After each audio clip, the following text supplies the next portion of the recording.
much for being here. It's such a pleasure and Thank honor. you. Thank you. It's good to be here. How are you? I'm good. I'm good. Just busy with our shows, but good. Well, we appreciate that you took your busy time from your busy schedule and that you are here. I have so many questions to ask you, and I hope you don't mind that I will just jump right in. Go. Okay. Although I'm usually the one asking questions. I'm the journalist, but yes, all so we're right. turning our table around. Because there are chocolates here, I'll take your questions. They are all for you. I made it from scratch. Great. So making a difference, it's something that we can all share. It's our common denominator. We don't want to be divided, but we want to be understood and validated. How did you discover your calling to make this difference with your ABC show? What would you do? I think it goes back to the way I was brought up and where I grew up. You know, we grew up in poverty in San Antonio, Texas. I'm Mexican American, born in Texas, but my father was a janitor. My mom used to clean houses for a living. When I was 13, we picked cherries and tomatoes in Ohio and Michigan. We were migrant farm workers. So I think when you grow up and you witness discrimination and you witness how unfair society can be, not always, but it can be, to people who are different, it causes you to want to change things for the better. And I always, even as a little boy, I wanted to cry out and say, this is wrong. We need to make things better. You don't know who I am. Why are you judging me by the color of my skin or the accent in my voice? And people do that. And we all do that. You know, the experts will tell you that we're born with that in our DNA, that ability to discriminate. We're not all racists, but we do stereotype. And we make judgments on people based on the way they look and how big they are and the color of their skin, because it goes back to the caveman days when we had to do it for our own survival. If you see something that looks dangerous, you have to either flee, right, or fight. The problem is we don't live in caves anymore. Absolutely. We have to remind ourselves. Not in this country. No, we have to remind ourselves that that's not the case anymore. So when we're about to judge someone based on the way they look, we have to stop ourselves and say, wait a minute, why am I doing that? That person maybe, you know, is very likely just as good as I am in their own ways. I absolutely agree. And the paradox is that in this country, especially New York, we are all from somewhere. That's the beauty of New York, though. In New York, it's much more accepted, you know, different people and different cultures. You go to Middle America, sometimes geography matters. There is more ignorance when it comes to races, and I don't mean that in a horrible way. I mean, sometimes people who have never met a Muslim person or a Jewish person or a Mexican person or an Asian person will make judgments based on what they've heard or what they see on television. And sometimes, too often, those judgments are wrong. In New York, we all have to get along because we're all here, right? I know. The guy driving your cab is from India. The guy cooking your meal is from Mexico. That's the beauty of New York. I love New York because of that. And it allows us to be more accepting of other people. When you don't know other people, you're much more likely to make rash judgments that are not good. I couldn't agree more with you. And when you succeed, do people tell you, oh, John, you succeeded because you were lucky. It was so easy for you. What is your take on that? Do you think that you are at the right place at the right time, or pure luck is when the opportunity meets the preparation? What's your formula Well, that you can share with I us? think that's just it. Yeah, we're all lucky in some ways. A lot of success depends on who you meet along the way. But as they say, you make your own luck. When I was at Columbia University studying journalism, I met the president of CBS News. And I went up to him after the lecture. And no one else did. Everybody else was scared. Out of the 120 students, I was one of the few who went up to him and said, I'd like to interview you for my master's project. That's what I did right now with you. Which is a bunch of BS. I didn't need to interview him for my master's project. I wanted to give him my resume. And he said, come to my office and we can do the interview in 2 weeks. And we did, and I did this interview with him. It's kind of fake interview. And then at the end I said, and by the way, Mr. Salant, his name was Richard Salant, here's my resume. And I'm graduating in May. And he looked at me and he shook his head, but he knew that he was impressed. He gave my resume to a vice president who then said, Mr. Salant says we should interview you because you're a very enterprising young man. And they liked that. And so I think you make your own luck. you just don't take no for an answer. I heard no many, many times growing up trying to get into broadcasting. I loved journalism. I loved telling stories. I was writing for my high school newspaper when I was 14 years old. But the opportunities weren't always there. When I was growing up in the 70s in San Antonio in Texas, people would hire one Hispanic reporter for their TV station, and then they would feel like, okay, we got one. The quota has been set. So when I came along to apply for a job there, they would say, well, no, we got one. We got our own, we got our Hispanic. And it was frustrating. It really was. I worked in radio for a long time. I struggled, very little money. I was going to give up on journalism, and that's when I got a fellowship to attend Columbia University. Maybe I was lucky to get that, but I came to New York and I studied, and I just kept chasing that dream. And that's what I tell students when I meet them at universities around the country. Don't take society's messages, those negative messages. You just have to ignore them.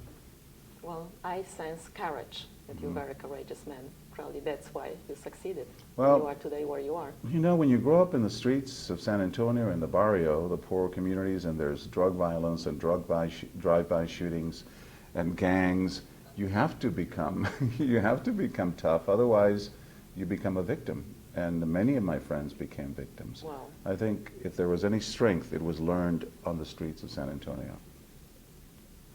So watching your shows, one can easily notice how some people get so drunk on power. And it's heart-touching, beautiful stories, the way how you capture it, it's absolutely amazing. And the greatest lessons come from those big challenges. It's the way how we handle them, the way how we grow from them, how they can transport us to the greatest destinations. Is there anything else left for you that you are not scared to try? Oh, there's always a new challenge. That's the beauty about telling stories. There are always stories to be told. You know, there's always something else. I mean, look at what's happening as we speak over the Ukraine and Russia. I mean, that horrible tragedy of that commercial jetliner having been shot down. What drives those people to do those things? I would love to be there. As a journalist, my heart aches to be there. You want to be where the stories are, and I've covered the Middle East, and I've covered the war in Iraq and Central America. There's a story right now about the children along the borders of the U.S.-Mexican borders who are coming here illegally from Central America, children by themselves, some 80,000 that are being held now.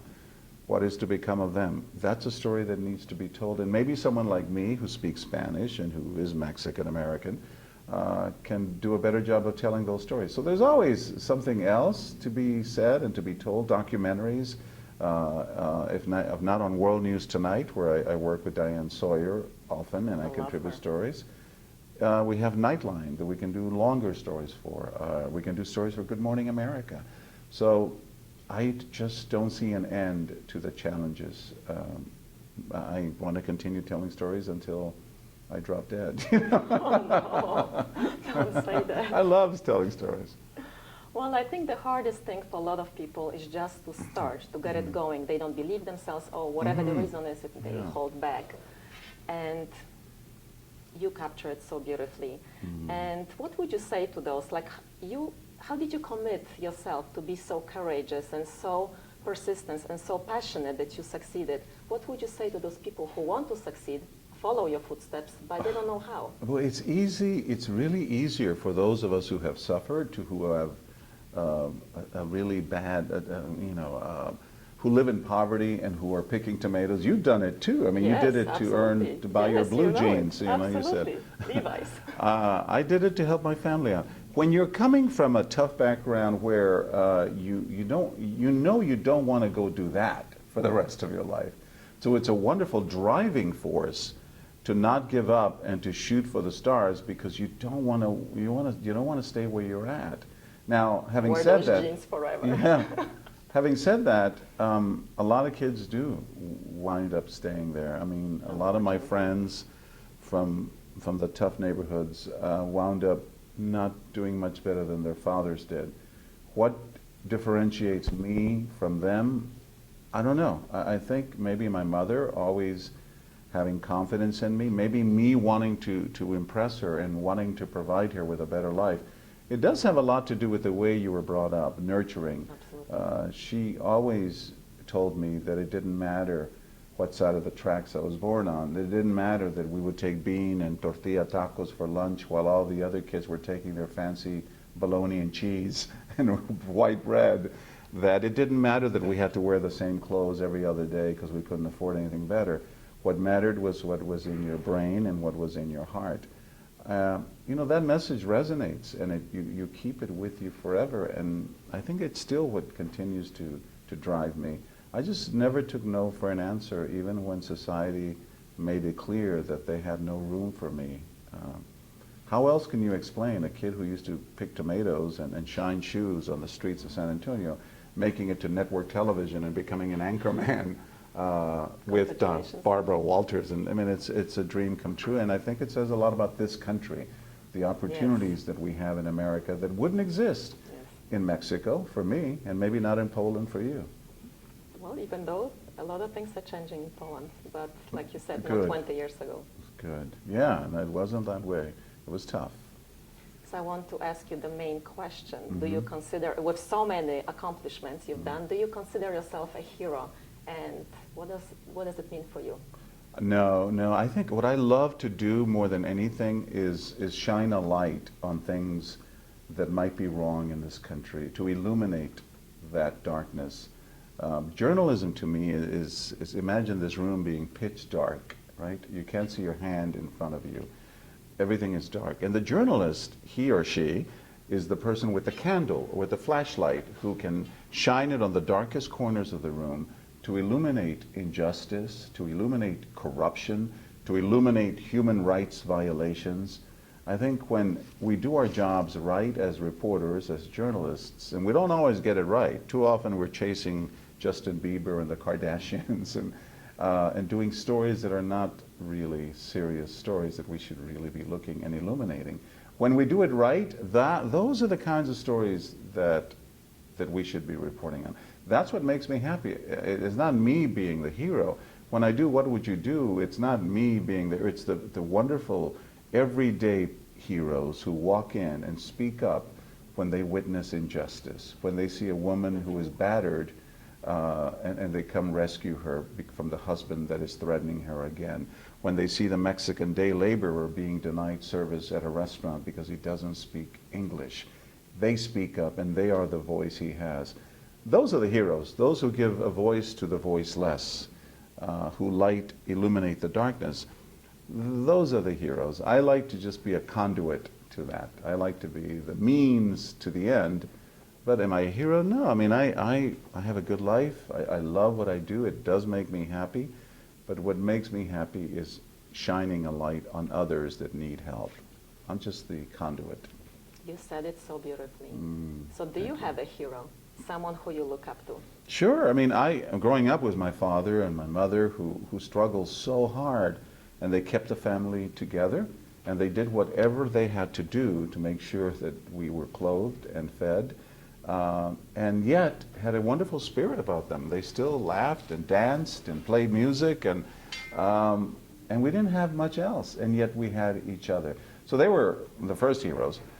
Growing up here, I mean, professionally, when I got hired by ABC, Geraldo Rivera was a Hispanic reporter on 2020 who was, and still is, just a tremendous talent. When he started getting a talk show, he went away from the kind of journalism he was doing early on, but even then broke new ground. He was one of the most popular talk show hosts before Oprah and before some of the others. So, and because he had a Hispanic last name, Rivera, and was the only one on network television, he was my role model, the one I looked up to, and I dreamed of someday doing what he did and working for 2020, and the dream came true. Isn't this a great country? And I got to meet him, and I still know him. He's a wonderful guy. He was a big hero. I mean, Peter Jennings, who was the anchorman at ABC when I started. That's right. Just a tremendous talent who was so cool under fire, who could go on the air live nonstop for hours and hours and days sometimes when 9/11 happened here in New York. he was on the air nonstop, and you would never know it. Flawless, intimidating as an actor. He was like James Bond, you know, Wow. very suave and debonair, but the best. I learned a lot from them. Barbara Walters and Diane Sawyer, who I work with to this day at ABC, just groundbreaking women journalists who, you know, the fact that they're women has nothing to do with the great success that they had, but they had to overcome great obstacles as women. Because they could do it, people like me, this Mexican kid from San Antonio, believed that maybe he could do it. So they were quite the inspiration. Barbara Walters, Diane Sawyer, Peter Jennings, Geraldo, all great role models for me. I would like to know what fulfills you. I think that the satisfaction of making, writing a story that gets on air that has an impact on our viewers. That to me is the greatest. When I went to Brazil and I did the story about this healer, John of God, some people think he's a fake, you know, some people think he's a charlatan. He's not. I've met him too. Well, you know, and some people agree with you. I can vouch. Yeah. So we went there to try to get to the bottom of it. You know, it's the pursuit of the truth. That's what keeps me going. That's what journalism is all about. Trying to get at the truth. And I know that sometimes we skew the truth, and the truth at Fox Television might be different from the truth at CNN or MSNBC. Some of those places, they kind of lean one way or the other. As a journalist, as a reporter at ABC, I've always tried to get to the heart of it, to the real truth. Even if it's something that I might not agree with personally, that to me is the greatest satisfaction. Again, illuminating this world and going to places where no one else is going. Doing stories at ABC, we call it Hidden America. We'd have this series where Diane has gone to places like Indian reservations and spent time there. She's gone to prison and lived in a jail with women to tell us what it's like. She's gone to Baltimore in very poor African-American neighborhoods, drug-infested in many cases, where she comes back out with a beautiful narrative of what's going on in their lives. I love doing those stories, in a lot of them in Hispanic America, because I'm Latino. I can go to places where I know problems exist, like in South Texas, where people live in a place called Las Colonias, which is where, you know, folks live in cardboard boxes right along the Mexican border. This is America, that they live without water and without electricity. I did a story on a football team for Nightline in California, where the team, most of them are farm workers.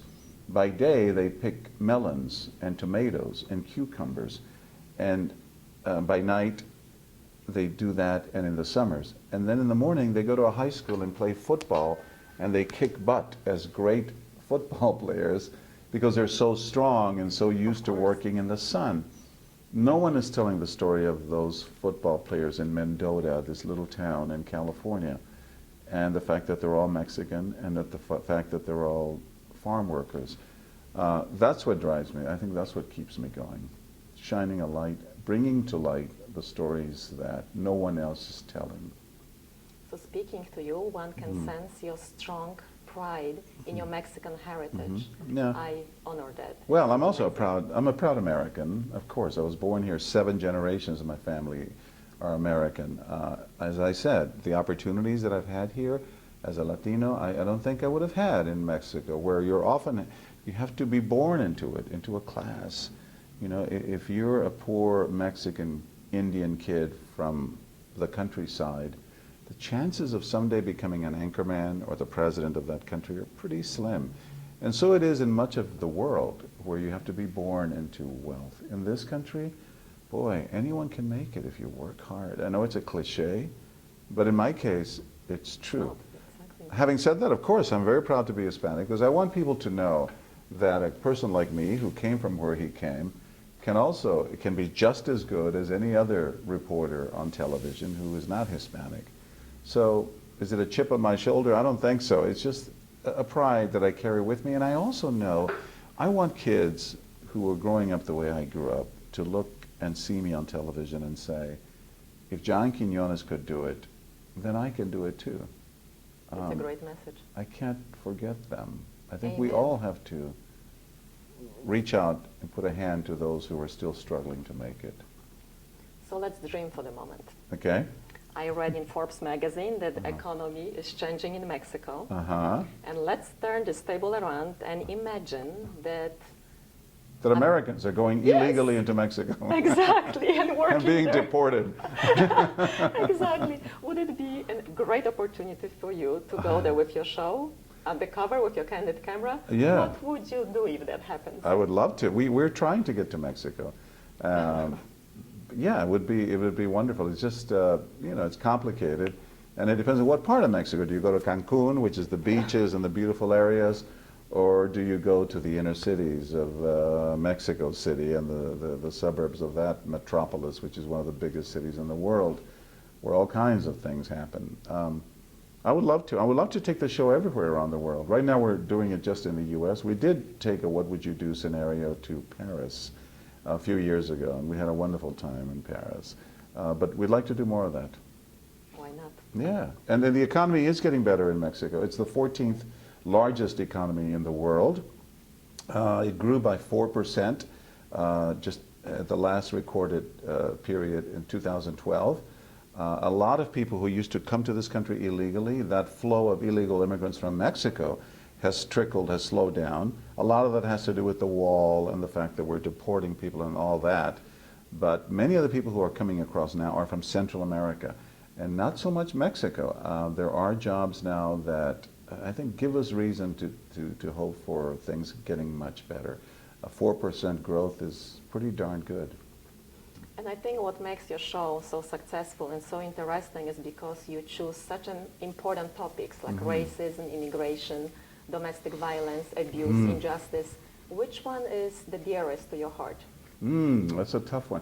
I think we did one on interracial relationships. Race is always a big issue in this country. We, as I said, sometimes are so ignorant about other people. Just because they're different from us, we presume the worst. So we went, and oftentimes people are criticized for a Latino guy dating a Polish girl or a black man being with a white girl. That, believe it or not, is still frowned upon in certain parts of this country. So we did a scenario in Harlem where we had a black guy with a white girl come in and try to get a haircut.